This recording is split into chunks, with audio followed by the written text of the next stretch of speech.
السلام علیکم ورحمۃ اللہ وبرکاتہ۔ اللہم صلی علی سیدنا محمد وآلہ وعطرتہ بعدد کل معلوم لک۔ عزیزان گرامی، آج یہ ویڈیو بہت اہمیت کا حامل ہے، اس لحاظ سے کہ بعض نادانوں کے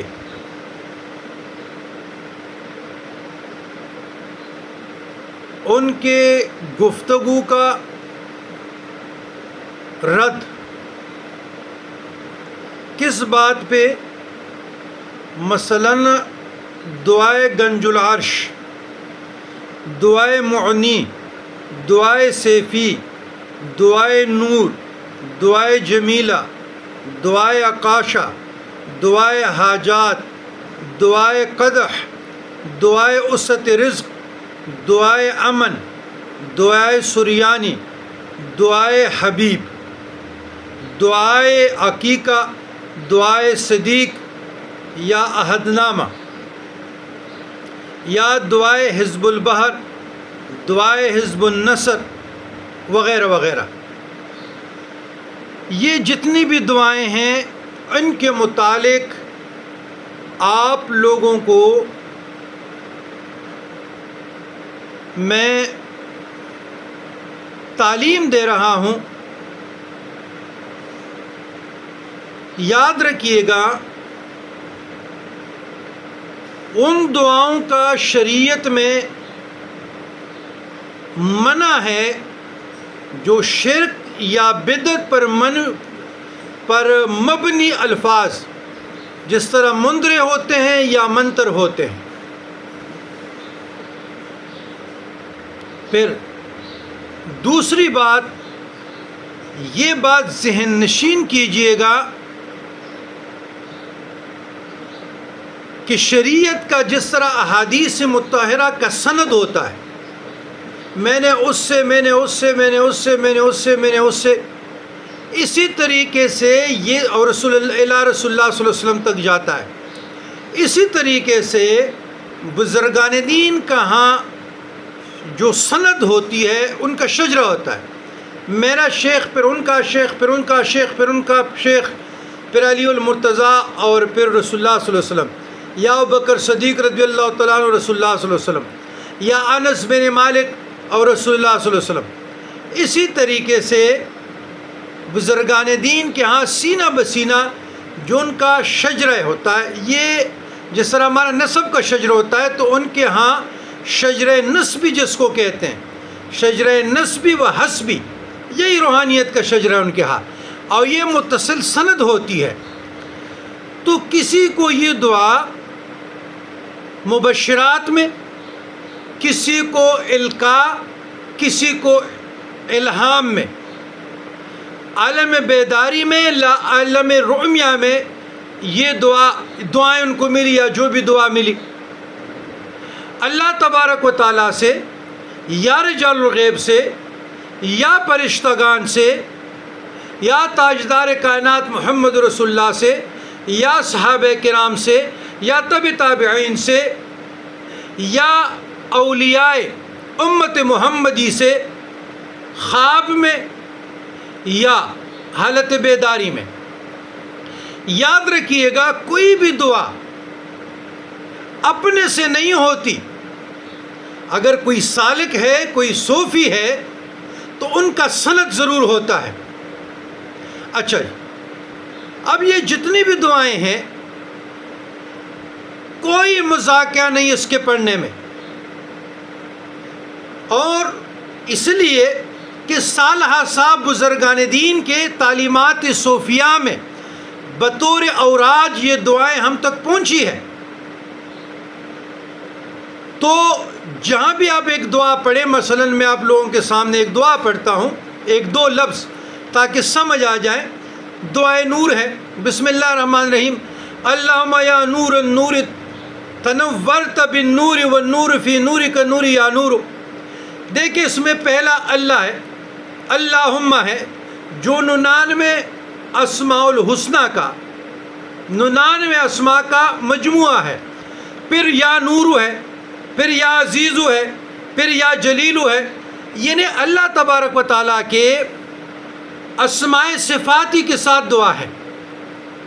تو اس کے پڑھنے میں کوئی حرج نہیں ہے۔ نور علی نور ہے، اور یہ دعائیں مختلف ہمارے خاندان قادریہ میں اور ہمارا خاندان چشت میں بطور اوراد پڑھے جاتے ہیں۔ تو یہ میں نے اس لیے آج کیا کہ بعض لوگ جو صاحبان تصوف سے نہیں ہیں تو ان کی زبان میں تلخی ہوتی ہے، ان کی سوچ میں نگیٹیوٹی زیادہ ہوتی ہے، کیونکہ ان کو بزرگان دین کی یا صوفیہ کرام کی تعلیمات کو سمجھنے سے ان کا عقل، ان کا فہم، ان کا ادراک، ان کا ضرب قاصر ہے۔ جب بھی بزرگان دین کی بات آتی ہے، جب بھی صوفیہ کرام کی بات آتی ہے تو وہ تلخ بولتے ہیں، اور ایسے لوگوں کی تلخی کی وجہ سے گمراہ ہونے کا خدشہ ہوتا ہے۔ ہاں، اگر کوئی مجھ سے پوچھے تو میں یہی کہوں گا کہ یہ دعائیں کوئی قرآنی آیت نہیں ہیں، یہ دعائیں کوئی حدیث میں نہیں آئی ہیں، بلکہ یہ دعائیں نائبان مصطفیٰ صلی اللہ علیہ وسلم بزرگان دین سے سینہ بسینہ ہم تک پہنچی ہے۔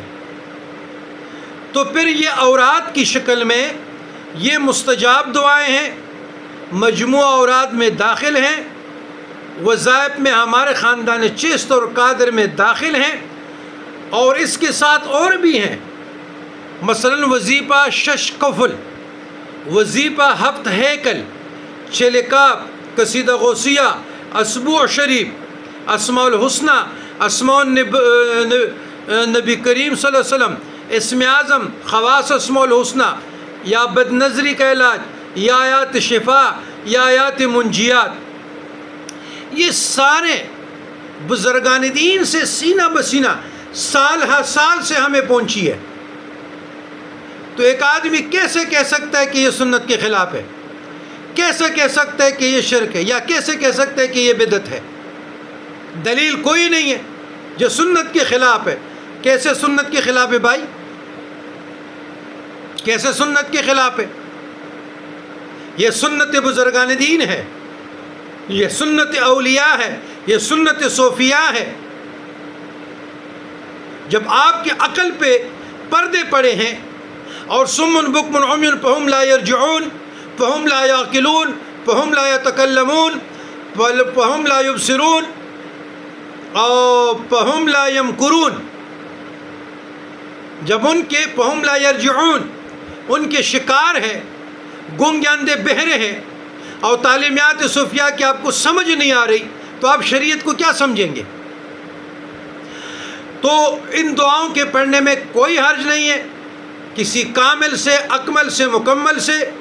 اجازت لے لے اور دن میں کسی وقت پڑھا کرے۔ اچھا، ان تمام دعاؤں کی خواص،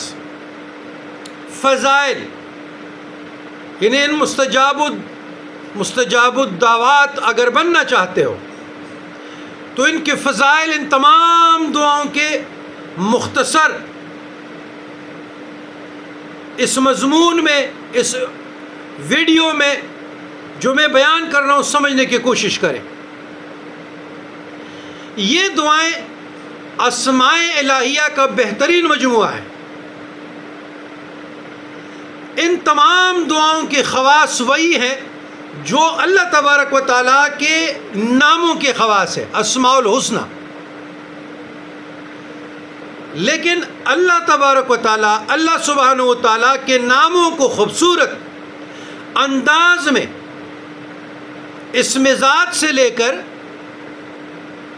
اسماء صفات تک بہترین انداز میں بیان کیے گئے ہیں، اور ان کے خواص اور فوائد بے پناہ ہیں، انگنت ہے۔ یہ دعائیں حصول کشف کے لیے، محاضرہ کے لیے، مکاشفہ کے لیے، مشاہدہ کے لیے، نور ہدایت کے لیے، کشف القبور کے لیے، کشف القلوب کے لیے، تسخیر الجن والانس تسخیر خلائق کے لیے، یا باطن کی کشادگی کے لیے جس کو آپ شرح صدر کہتے ہیں، بلندی درجات کے لیے، تزکیہ تخلیہ کے لیے، تزکیہ نفس کے لیے، سلامتی کے لیے، اضافہ رزق کے لیے، تسخیر مخلوق کے لیے، ہر کام میں آسانی کے لیے، حصول مرادت و عزت کے لیے، اور دشمن پر غلبہ کے لیے، ہر نیک کام کے لیے، ہر جائز کام کے لیے، چاہے لا علاج امراض ہو، فالج ہو، لقوہ ہو، اولاد نہ ہو، نوکری نہ ہو، یا کوئی گاڑی کا متلاشی ہو، سواری مل جائے، نیک بیوی مل جائے، نیک شوہر مل جائے، اولاد مل جائے، اور گھر مل جائے، یا کوئی عالم دین چاہتا ہوں کہ اللہ مجھے طاقت دے دے کہ علم کو تقسیم کرنے کے لیے ایک ادارہ انسٹیٹیوشن بنا دوں، مدرسہ بنا دوں۔ ایک صوفی چاہتا ہے کہ اللہ مجھ سے اصلاح نفس، اصلاح معاشرہ کے دعوت و تبلیغ کا کام لے، دین اسلام کا کام لے اور خانقاہ بنا دوں۔ تو ان تماموں کے لیے یہ دعائیں یاد رکھیے گا، اکثیر ہے، مجرب ہے، مفید ہے، فائدہ مند ہے، فائدہ مند ہے، اس کے پڑھنے میں کوئی حرج نہیں ہے، شریعت کی روح سے بالکل جائز ہے۔ تو یاد رکھیے گا یہ دعائیں فقر و فاقہ کے لیے بھی بہت مجرب ہے، مؤثر ہے۔ اگر فقر و فاقہ سے نجات چاہتے ہو، خلاصی چاہتا، تو ان دعاؤں میں سے کوئی دعا بھی متواتر پڑھتے رہیں، متواتر، تو انشاءاللہ کوئی ذریعہ بن جائے گا اور پرسکون زندگی عطا ہو جائے گی، اور غربت امارت میں تبدیل ہو جائے گی، آثار پیدا ہو جائیں گے جہاں سے من حیث لا یحتسب آپ کے وہم و گمان میں بھی نہیں ہوگا۔ جو لوگ چاہتے ہیں کہ میرے گھر میں برکت ہو، میری اولاد میں برکت ہو، میری مال میں برکت ہو، میرے لمحوں میں برکت ہو، میرے زندگی میں برکت ہو، میرے مجاہد اور ریاضت میں برکت ہو، تو ان کو چاہیے کہ یہ دعائیں عصر اور مغرب کے بعد بے شک کوئی بھی دعا ایک مرتبہ پڑھیں، اللہ کی رحمت، اللہ کی نور، خیر و برکت رہے گی انشاءاللہ۔ اور جو ان دعاؤں میں سے اگر ساری دعائیں پڑھنا چاہے ایک ایک کر کے، تو ہر روز ایک مرتبہ پڑھنے سے کیا ہوگا؟ دین اور دنیا کی فلاح دارین، نجات کا سبب کا ذریعہ یہ دعائیں، لہٰذا ایک مرتبہ پڑھ لینا ان مستجاب الدعوات دعاؤں کا نفع سے خالی نہیں ہے۔ تو ہم نے چاہا کہ ایک ایک کر کے اس پہ ہم کلام کریں، بیان کریں، ان کی خواص بیان کریں، ان کے فائدے بیان کریں، ان کی فضائل بیان کریں، تو بہت وقت لے جائے گا۔ تو لہٰذا ہم نے مستجاب دعائیں، وظائف ساروں کی اپنے الفاظ میں، اپنے مشاہدات کی روشنی میں، تجربے کی روشنی میں منظر کشی کی ہے۔ تو لہٰذا اس کے پڑھنے میں کوئی حرج نہیں ہے، آپ یہ پڑھتے رہیں اور بزرگان دین صوفیہ کرام کی فیوزات اور برکات سے مالا مال ہوتے رہے، تو انشاءاللہ انشاءاللہ انشاءاللہ باعث برکت اور باعث رحمت ہوگا۔